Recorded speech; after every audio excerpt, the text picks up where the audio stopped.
BSNL के बारे में कहा गया, बीएसएनएल का मतलब होता है भाई साहब नहीं लगेगा। अरे भाई साहब नहीं लगेगा तो आप मुझे बताइए कि जियो धन धनाधन कैसे करेगा? यह सवाल आज इस देश के सामने खड़ा है। जब देश में नहीं होगा एयर इंडिया तो आप बताइए क्या करेंगे ज्योतिरादित्य सिंधिया? जब एयर इंडिया नहीं होगा, जब रेलवे नहीं होगा, जब बीएसएनएल नहीं होगा, तो मैं कहता हूं कि इस देश में मंत्री की क्या जरूरत है? जब देश में जनता नहीं होगी तो फिर इस देश में सरकार की क्या जरूरत है? जब देश में स्कूल नहीं होगा, अस्पताल नहीं होंगे, सड़कें नहीं होंगी, तो आप मुझे बताइए कि फिर संसद की क्या जरूरत है? कि देश में कुछ लोग लोकतंत्र को अपनी बपौती समझ लिए हैं। अभी जब मैं हवाई जहाज की बात कर रहा था तो मुझे दिल्ली एयरपोर्ट याद आ गया।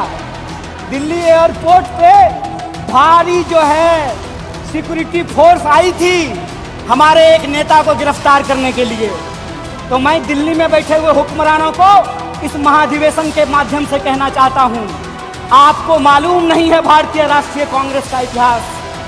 आपके पुरखों ने जिन अंग्रेजों की चापलूसी की थी, उन अंग्रेजों से लड़ करके हमने इस देश को आजादी दिलाई। इस बात को याद रखिएगा। ना आपके जेल से डरेंगे, ना आपके मुकदमे से डरेंगे, ना आपकी लाठियों से डरेंगे, ना आपकी गोलियों से डरेंगे।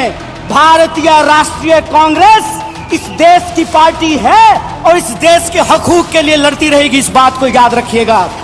और आज के समय में जो आर्थिक लूट की नीतियां चल रही हैं कि प्राइवेटाइजेशन ऑफ प्रॉफिट और सोशलाइजेशन ऑफ लॉस, फायदा होगा तो अदानी का और नुकसान होगा तो एलआईसी का, ये हम नहीं चलने देंगे। इस बात को आप याद रखिएगा। फायदा होगा तो प्रधानमंत्री जी के दोस्त का और नुकसान होगा तो इस देश के आम लोगों का पैसा जो एसबीआई में पड़ा हुआ है उसका, ये हम नहीं चलने देंगे। इस बात को याद रखिएगा। आम देश का लिया जाता है और तिजोरियां दोस्त की भरी जाती है। ऐसी आर्थिक नीतियां आज इस देश के अंदर लाई जा रही है कि ऐसी कौन सी ऐसी नीति है कि देश गरीब हो रहा है। हमारा आर्थिक आंकड़ा हमको बताता है कि देश में सबसे ज्यादा बेरोजगारी है आज के वक्त में। कोई ऐसा सेक्टर नहीं है जहां बेरोजगारी सर चढ़ करके बोल नहीं रही है। आप तमाम सर्वे उठा करके देख लीजिए, लगातार अमीर और गरीब की खाई बढ़ती जा रही है। इस देश के संसाधनों पर मुट्ठी भर लोगों का कब्जा होता जा रहा है।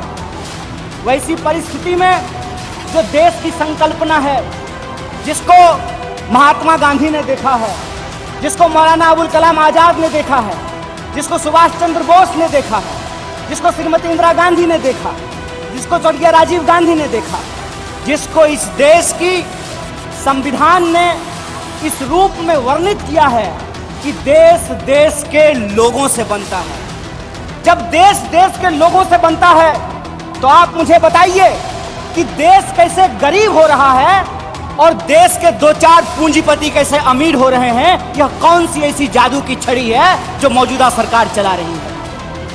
आप मुझे बताइए कि आम लोगों की आमदनी घटती जा रही है और देश के एक दो पूंजीपति दुनिया के अमीरों की सूची में जाकर के शुमार हो जाते हैं।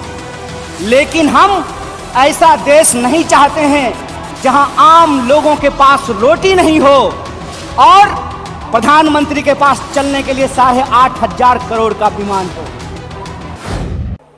देश की अर्थव्यवस्था देश के लोगों को नजरअंदाज करके नहीं चल सकती है। कोई भी ऐसी आर्थिक नीति जिसमें देश के लोगों को नजरअंदाज किया गया है, वो आर्थिक नीति देश की आर्थिक नीति नहीं हो सकती है। और आज हम जिस मोड़ पर खड़े हैं, हम देख रहे हैं कि नारा देश का लगाया जाता है, नाम देश का लिया जाता है और तिजोरियां दोस्त की भरी जाती है। ऐसी आर्थिक नीतियां आज इस देश के अंदर लाई जा रही है। मेरा एक सीधा सवाल है इस देश के हुक्मरानों से, कांग्रेस पार्टी का एक आम कार्यकर्ता होने के चलते नहीं चाहते हैं कि इस देश के आम लोगों के हाथ में शिक्षा नहीं हो, कलम नहीं हो, स्लेट नहीं हो, कंप्यूटर नहीं हो, मोबाइल नहीं हो और इस देश की जो सरकारी संपत्तियां हैं, बीएसएनएल, बीएसएनएल के बारे में क्या कहा गया? बीएसएनएल के बारे में कहा गया बीएसएनएल का मतलब होता है भाई साहब नहीं लगेगा। अरे भाई साहब नहीं लगेगा तो आप मुझे बताइए कि जियो धन धनाधन कैसे करेगा? यह सवाल आज इस देश के सामने खड़ा है। सरकार क्या करेगी? यह सवाल मैं पूछना चाहता हूं इस देश के नीति निर्माताओं से कि अगर एयर इंडिया नहीं होगा, जब देश में नहीं होगा एयर इंडिया, तो आप बताइए क्या करेंगे ज्योतिरादित्य सिंधिया? जब एयर इंडिया नहीं होगा, जब रेलवे नहीं होगा, जब बीएसएनएल नहीं होगा, तो मैं कहता हूं कि इस देश में मंत्री की क्या जरूरत है? जब देश में जनता नहीं होगी तो फिर इस देश में सरकार की क्या जरूरत है? जब देश में स्कूल नहीं होगा, अस्पताल नहीं होंगे, सड़कें नहीं होंगी, तो आप मुझे बताइए कि फिर संसद की क्या जरूरत है? इस देश की जो पूरी की पूरी संकल्पना है, उस संकल्पना को आज एक बार फिर से कांग्रेस के राष्ट्रीय महाधिवेशन में पुनर्विचारित करने की जरूरत है।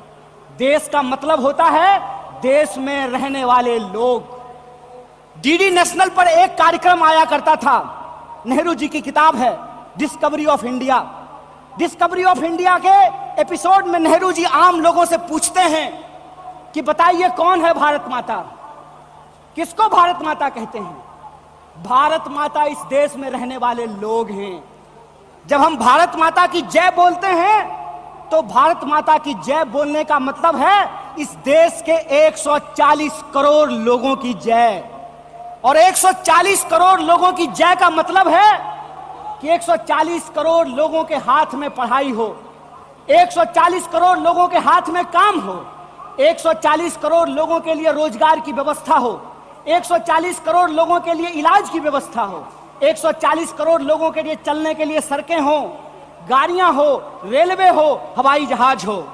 और आपने देखा कि देश में कुछ लोग लोकतंत्र को अपनी बपौती समझ लिए हैं। अभी जब मैं हवाई जहाज की बात कर रहा था तो मुझे दिल्ली एयरपोर्ट याद आ गया। दिल्ली एयरपोर्ट पे भारी जो है सिक्योरिटी फोर्स आई थी हमारे एक नेता को गिरफ्तार करने के लिए। तो मैं दिल्ली में बैठे हुए हुक्मरानों को इस महाधिवेशन के माध्यम से कहना चाहता हूं, आपको मालूम नहीं है भारतीय राष्ट्रीय कांग्रेस का इतिहास। आपके पुरखों ने जिन अंग्रेजों की चापलूसी की थी, उन अंग्रेजों से लड़ करके हमने इस देश को आजादी दिलाई। इस बात को याद रखिएगा।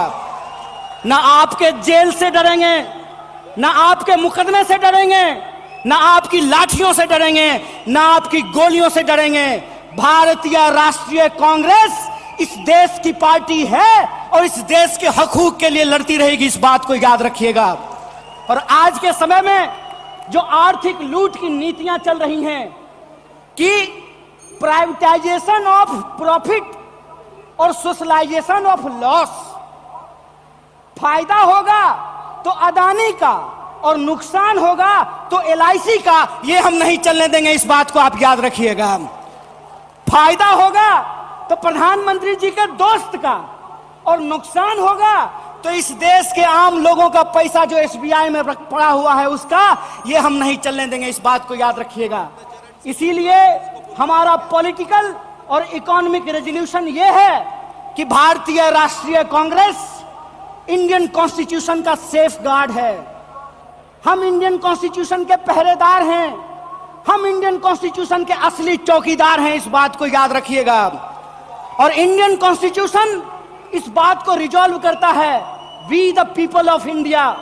और यह जो we the people of India है, इसमें इस देश में रहने वाले वो तमाम लोग, चाहे हिंदू हो, मुसलमान हो, सिख हो, ईसाई हो, जैन हो, पारसी हो, बुद्धिस्ट हो या वैसे भी लोग जो किसी धर्म को नहीं मानते हैं, वो सब भारत के लोग हैं। और उनके हकूक के लिए, उनके अधिकार के लिए, कल्याणकारी राज्य की अवधारणा को बचाए रखने के लिए भारतीय राष्ट्रीय कांग्रेस संघर्ष करेगी।